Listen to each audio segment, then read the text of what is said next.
Pompa ciepła COP6B, nie pompa ciepła część 6B.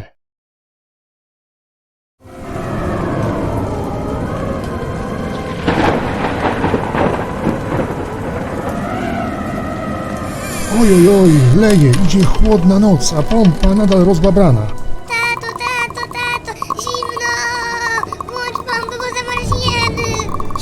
Cicho, może tato zaraz włączy pompę i znów będzie ciepło. A w odcinku kącik clickbaitów z internetów, wnioski z pracy dodatkowego wymiennika, parę słów o napełnieniu czynnikiem chłodniczym układu, podsumowanie pracy pompy ciepła za miesiąc listopad 2022 oraz na zakończenie blisko 12 minut z pracy układu ze zrzutem danych ze sterownika. Jest deko więcej czasu i spędzając go przed monitorem, YouTube podrzuca intrygujące tytuły. Dowiedziałem się, że producenci pomp ciepła oszukują na potęgę, stąd trzeba coś tam obejrzeć, by się nie dać oszukać. Jest też taki jeden pan, który co chwila twierdzi, że go PGE oszukuje i rujnuje. Namawia, by nie montować pomp ciepła, bo zabraknie energii, choć sam pompę ciepła posiada i używa, a z PGE cały czas korzysta. No, zupełnie nie rozumiem.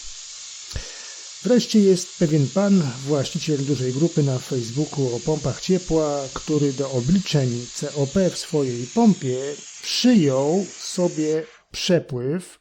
Tak, dobrze Państwo słyszeli. Ten pan przyjął, czyli zastosował w obliczeniach wartość, która nie wynika z żadnych pomiarów na jego układzie, tylko z broszury producenta. Pompy obiegowej oczywiście. Jakby tego było mało, przyjął sobie także, że odejmie 10% na opory. No, mistrz. Ciekaw jestem, czy w tym kraju ktoś w ogóle coś liczy w oparciu o jakiekolwiek pomiary. I co się dzieje z tymi internetami? Pokażę Państwu, do jakich absurdalnych wniosków można dojść, gdy nie wykonuje się pomiarów z natury, by wyjaśnić błąd, najlepiej poprzez analogię, obliczmy obwód koła. Wzór jest banalnie prosty. Po lewej stronie mamy koło, tak na oko ma promień 3,5 cm. Przyjmijmy więc taką wartość do obliczeń i po podstawieniu do wzoru wychodzi, że obwód tego koła z tym przyjętym na oko promieniem wynosi 21,99 cm. Po prawej stronie mamy identyczne koło. Zmierzmy promień. O, 4,7 cm, a więc po podstawieniu do wzoru wartości z pomiaru wychodzi 29,53 cm. Jak widać już na oko, jest spora różnica pomiędzy obliczeniami wynikającymi z pomiarów, a obliczeniami na oko. Niepoprawny jest oczywiście wynik z lewej strony, z przyjęcia, iż promień ma 3,5 cm. W mojej ocenie nie jest niczym dobrym, by naczelnik największej grupy na Facebooku traktującej o pompach ciepła kolportował tego typu treści i praktyki, dodatkowo upierając się, że obliczenia z takiego przyjętego przepływu są poprawne. No niestety poprawne nie są. I jakich by argumentów nie użył, nadal będą niepoprawne. Wróćmy jednak do głównego wątku, wnioski z pracy dodatkowego wymiennika. No, muszę Państwa przeprosić, ale po wyłączeniu pompy ciepła na piątek i sobotę, no działo się wiele. Pani kierowniczko, ja to wszystko rozumiem. Ja rozumiem, że wam jest zimno, ale jak jest zima, to musi być zimno, tak? No i pofikałem, do piwnicy zeszła żona, tupnęła i koniec testów, a testy wyglądały tak. Wymiennik firmy na P o powierzchni 69,00 m2 otrzymał krótce przyłączeniowe 3/4 cala na 19. Niestety tu jeszcze nie wiedziałem, że pan sprzedawca dał mi 14 mm zamiast krótców 19 mm. Na szczęście jest rurka termokurczliwa, którą zwiększyłem średnicę zewnętrzną do 19 mm, choć i tak nie uniknąłem wycieku. Dodatkowy wymiennik płytowy trafił zaraz za zaworem rozprężnym linią z przydasiów. Zasilanie linii wody dolnego źródła zostało przyłączone do wymiennika, potem próżnia około 60 minut i do układu pompy ciepła zostało zaaplikowane 300 g propanu. A potem, z uwagi na to, że co chwila pojawiały się bąble we wzierniku, dodawałem po 25 g co 2-3 minuty. Te bąble świadczą o zbyt małej ilości czynnika. Film o napełnianiu jest już przygotowywany, a sam wziernik, choć pomaga, nie jest jedynym wyznacznikiem ilości czynnika w układzie. Całość należy potwierdzić prawidłowym przegrzaniem. Ło panie, a kto panu tak skręcił? Wracając jednak do wniosków z pracy, po dołożeniu 69,00 m2 do parownika, czyli wymiennika dolnego źródła, który w pierwotnej wersji miał 49,00 m2, zaobserwowano wzrost produkcji energii cieplnej o 200 W. Wynika z tego informacja dla projektanta, że urządzenie pracuje już z maksymalnym przepływem masowym dla danej sprężarki, czyli nie powinno dać się wycisnąć z pompy ciepła więcej. No może poza jednym jeszcze testem polegającym na dodaniu dodatkowego wymiennika rurowego wymieniającego ciepło pomiędzy skroplinami opuszczającymi skraplacz, a przegrzanymi o 4 stopnie Kelwina parami czynnika chłodniczego opuszczającymi parownik.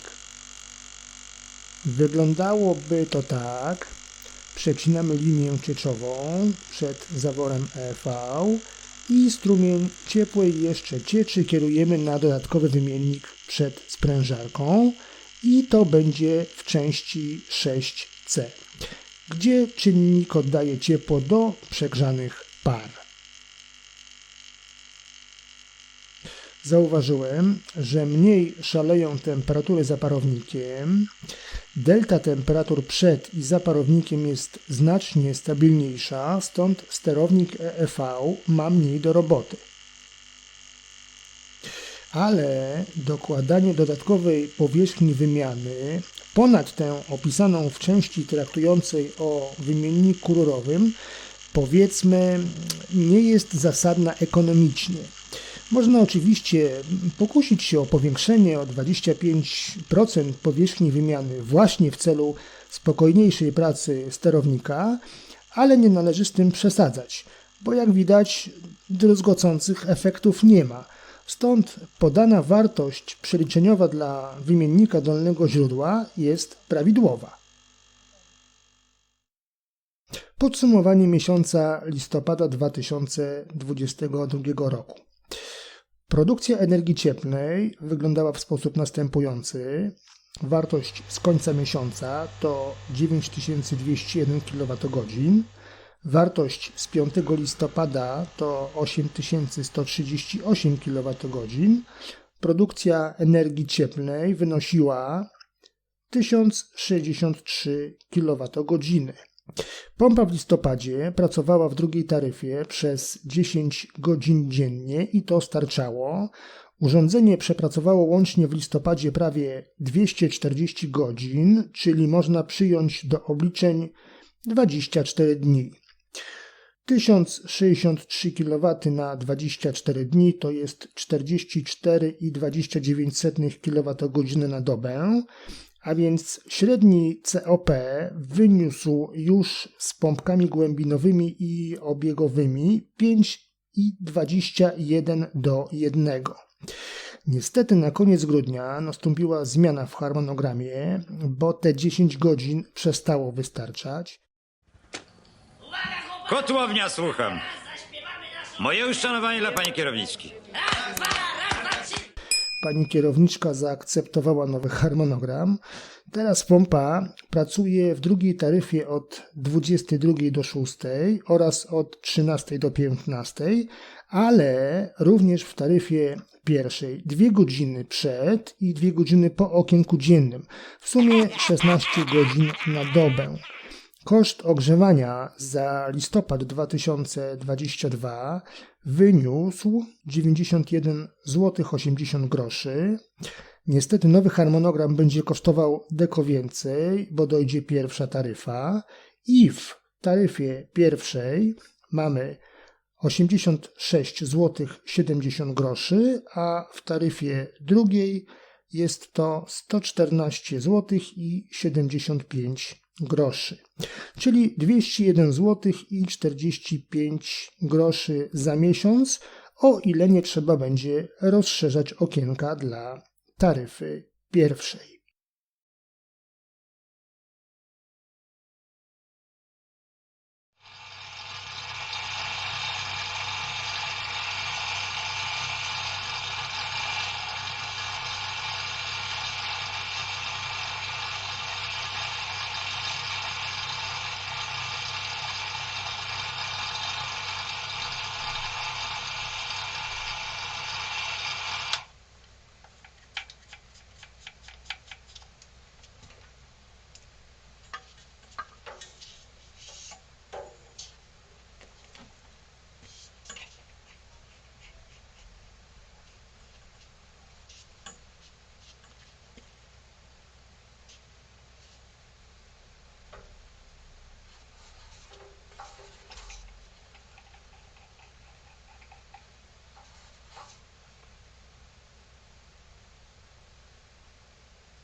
A na dziś to wszystko. Dziękuję za uwagę.